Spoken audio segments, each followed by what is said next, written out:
Assalamualaikum warahmatullahi taala wabarakatuh. So the article that I've been chosen is the title is Mampukah Perintah Berkurung, Mencegah Kegiatan Jenayah di Kalangan Remaja di Malaysia. So this article was being published in 2019 and it was written by one of our lecturer in FUU, UKM, which is Muhammad Syariti bin Hassan and Rozana binti Abdullah. So this article has three objectives, the first one is analyze the curfew issue among teenagers below 18 in legal perspective. The second one is discussing the issue of drug crimes among teenagers, and also the third one is discussing about the curfew culture in foreign country. So this article has 6 sessions including introduction and conclusion. For the introduction, the article focus on the data from the Global Peace Index in 2017, whereby it showed that Malaysia is in 29th place after Hungary, and then this show that Malaysia is one of the safest country to be stayed. But the main point that the writer want to highlight is the country still an improvement, still need an improvement, since the people are still surrounded with a lot of crime cases. So for the second section, the article focus on the data from the Ministry of Home Affairs. It explained in detail the statistic of crime cases in Malaysia from the year 2012 to 2016, in which Malaysia recorded 657,127 crime cases in the Raja 1.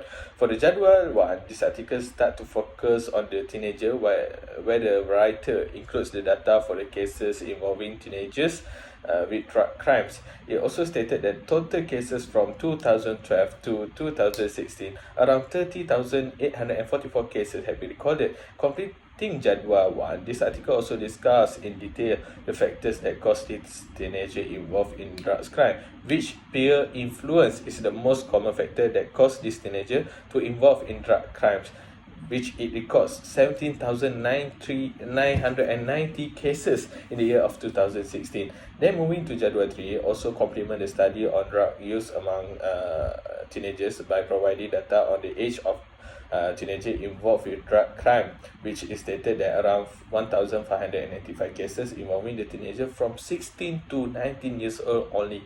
So then in the third session, it discussed about the curfew order in legal perspective in our country. According to the source, Malaysia had been ratified the Convention on the Right of the Child. So according to the Convention under Section 1, Article 3, Malaysia, which is the government, had to provide to protect the child and give custody to them if they fail to get them from their parents. So under the same section, for Article 32, the government has to respect the right of the children to participate fully in cultural and artistic life. As the result, we can see in United States of America, although the government enforced curfew order for the children at midnight, the children still can go outside of the house if the matter is regarding cultural or any school occasion. In the fourth section, we can see the article is discussing about the curfew issue in Malaysia.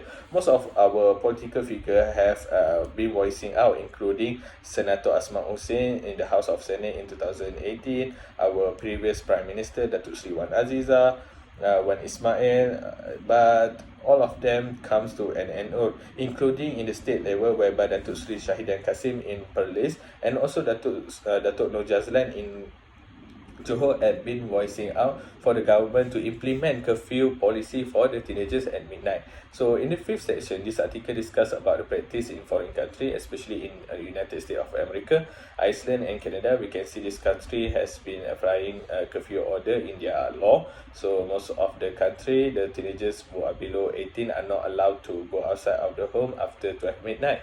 So, however, surprisingly,